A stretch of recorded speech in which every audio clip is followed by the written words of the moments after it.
Do you ever feel like you're a failure in life because you're single and you don't want to be single? If you've ever felt like you're a failure because you haven't achieved your relationship goals, this episode of One-Derful Life is for you.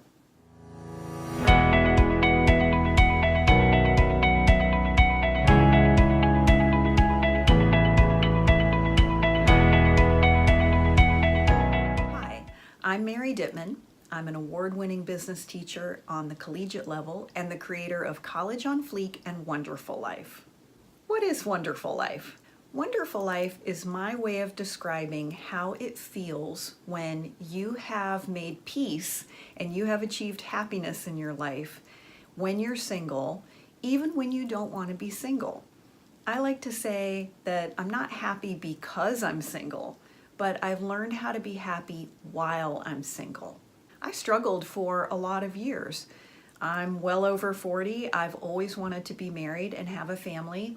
It hasn't worked out for me. And that was really a great source of discomfort and sadness for me for a long time. And I felt like I just couldn't really enjoy my life because I didn't have the relationship that I really truly desired. But I learned how to make peace with my singleness and how to be happy while I'm single. And that's what One-Derful Life is about. It's not about getting to a place where you say, I hate relationships. I'll never be with anyone again. I'd rather just be alone. And some people feel like that, and that's great. I'm sometimes kind of jealous because I don't feel that way. Sometimes I think it would be easier if I did because I could just say, I don't even want a man. But that's not how I feel. And One-Derful Life isn't about getting you to that place. I'm not a dating coach. I'm not a relationship expert. I cannot tell you how to find a man. If I knew how to find a man, I wouldn't be here. And you can see more about One-Derful Life at wonderfullife.com. On today's show, we're going to look at feeling like a failure because you're single. Maybe you've struggled with this. I know I have. And partly because I live in a small town in the South, and that's a question that I get all the time as a woman is, are you dating anyone? Are you married? Do you have children? And it can really make me feel sometimes like, oh, okay. And I had a discussion yesterday with a friend who was saying, well, isn't that because we have this societal pressure, this expectation that every woman should get married and have children, and it's okay if you don't buy into that. Yeah, I agree. I think we all have the right to live whatever life we want to live.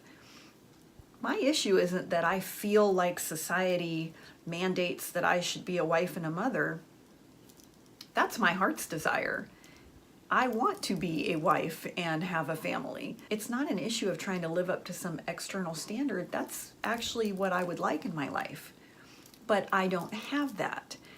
And sometimes that can feel like failure. In my case, I've dated a lot. I've certainly done everything I could possibly do or not do to have the relationship that I've wanted, and it just hasn't worked out. Again, those repeated not working out feels like a failure. If you're divorced, that's one thing that divorced people say a lot, is that they really felt like a failure when their marriage ended.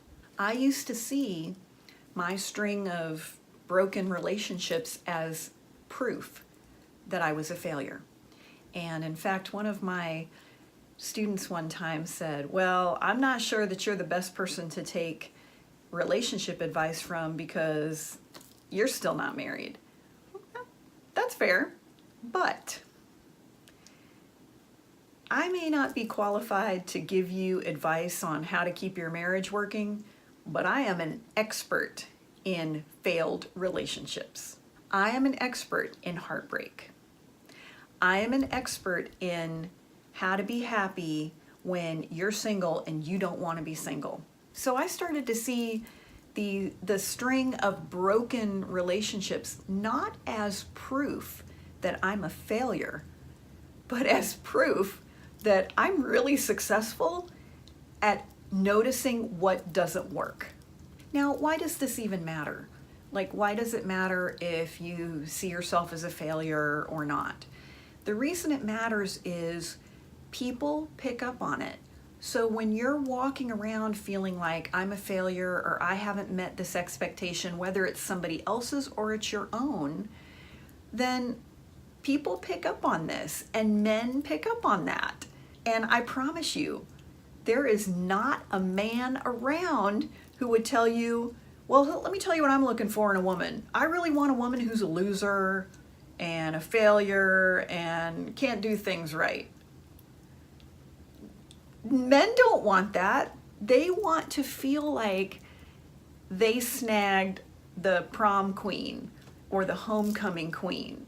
They want to feel like they won the prize. So if you are interested in a relationship, then getting a handle on this feeling of failure is so important.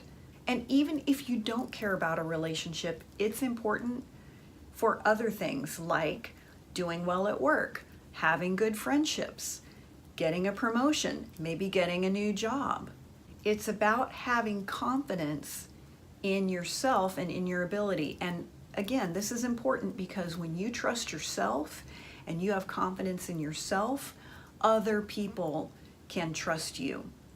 I'm a college teacher, and one of the things that I have learned is that if I walk into class and I'm not really sure what we're going to do, I don't know how things are going to go, the students can frequently feel insecure and they'll act out. However, when I walk in and I have confidence and I know what we're doing and here's how it's going to go today, they can actually relax with that structure.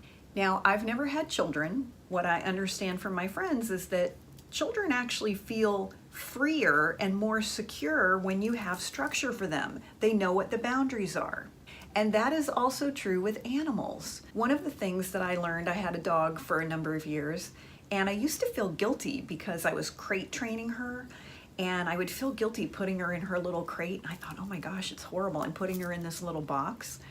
But what dog trainers and dog experts tell you is that the dog, if you don't use the crate for punishment, but let that be where they sleep and they can go in there to just kind of have a little break, the crate, the enclosed space, makes the animal feel safe.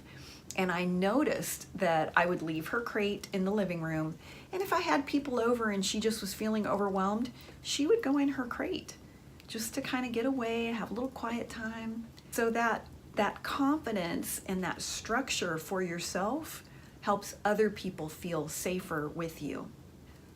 All right, let's really get into this. Here are 3 ways that you can stop feeling like a failure. By the way, I wrote a blog on this, so you can go to wonderfullife.com and check out the blog. If you want to have notes of this episode, you could always take notes, but you could print the blog out. Number 1 thing to stop feeling like a failure: change your definition of failure. Many times we say that the relationship was a failure because it ended, but maybe the relationship succeeded because it ended. Not every relationship is going to last for our entire lifetime. Think about a caterpillar. Caterpillar, I guess they get kind of sleepy, and so they pick a leaf and they spin their chrysalis. Well, inside the chrysalis, the caterpillar actually dies. The caterpillar completely decomposes. If you broke open a chrysalis during that time, what would actually be in there is just nasty, decomposed, yucky, gunky caterpillar guts. The cells of the butterfly are contained in that mess. And it's that decomposed caterpillar that actually nourishes the butterfly cells. It's not that the caterpillar goes in the chrysalis and sprouts wings. The caterpillar dies, and the cells of the butterfly are nourished by that dead caterpillar, and a whole new organism grows out of it. If the caterpillar goes into the chrysalis and it doesn't die or it doesn't decompose, there was no butterfly. So the end of the caterpillar is actually successful. And there are things in our life that they will end and they feel yucky and they feel uncomfortable, but because of that ending, that was the success.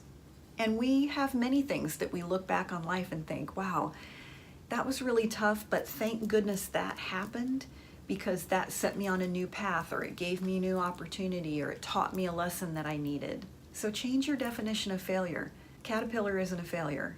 Number 2, be open to making new mistakes. I can't remember where I heard this and who said it, but the way that I heard it was, I'm fine with making mistakes, I just want to make new mistakes.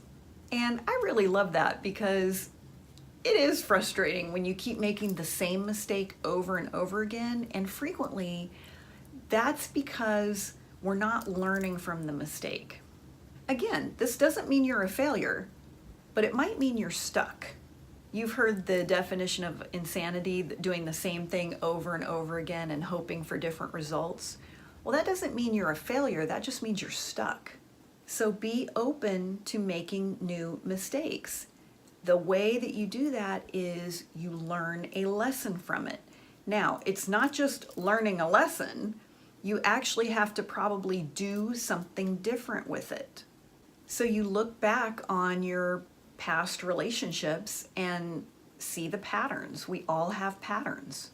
And once you see that pattern and you look at, what was I doing or what was I thinking that keeps me in this pattern, what do I need to change? And start making some changes. Does that mean you're going to get it right? Maybe not. But you will make different mistakes and you will learn different behaviors.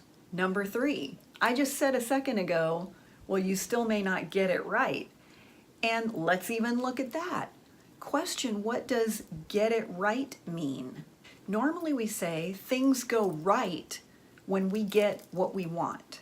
I was in a job one time a number of years ago, and I was up for a promotion, and I really wanted this promotion, and I really thought I was a shoo-in for it, and so did a lot of other people. And I was passed over, and the promotion was given to someone with much less experience. And I felt betrayed, and I felt like a failure. And at the time, of course, it felt like, well, that went wrong. That was wrong. It didn't go right. The right thing is I should have gotten the promotion.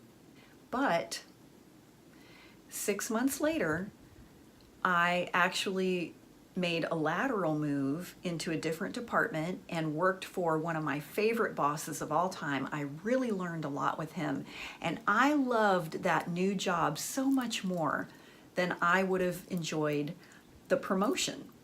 So actually, looking back, the right outcome for me was to not get that promotion.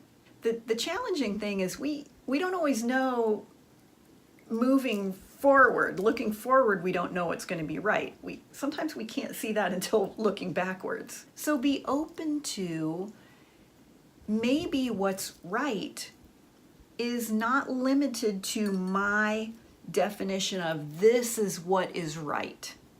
I was dating someone and there were a lot of red flags and I ignored them. And he turned out to be a very dangerous and disrespectful and unsavory character. I ended that relationship and I did struggle with feelings for a while of failure, like, well, there we go again, I picked another one. And maybe you felt that way. Like, I've seen other women in groups that I'm in say, well, I guess my picker's off, my picker is broke, I always pick jerks. If there's a jerk in the dating pool, I will always pick him. And I was feeling some of that, like, well, here we go again. I picked another loser. I did it again. But what I realized was this time I really did the right thing. I ended the relationship. Had it moved forward, we would have been in a very sick, unhealthy marriage. And he would have disrespected and devalued me, and I would have probably allowed it. So I got that one right. By ending that relationship, I actually got things right. That was a success. Why? because I chose myself. Listen, feeling like a failure when things don't go your way is normal. And as I said, it can happen in relationships, it can be with your kids, it can be with your job, with your friends. But just because the situation doesn't turn out does not mean that you are a failure. And remember, just because you feel like a failure doesn't mean you are a failure. Feelings feel real, but that doesn't mean that they're accurate. I would love to hear from you. Are you struggling with feelings of failure?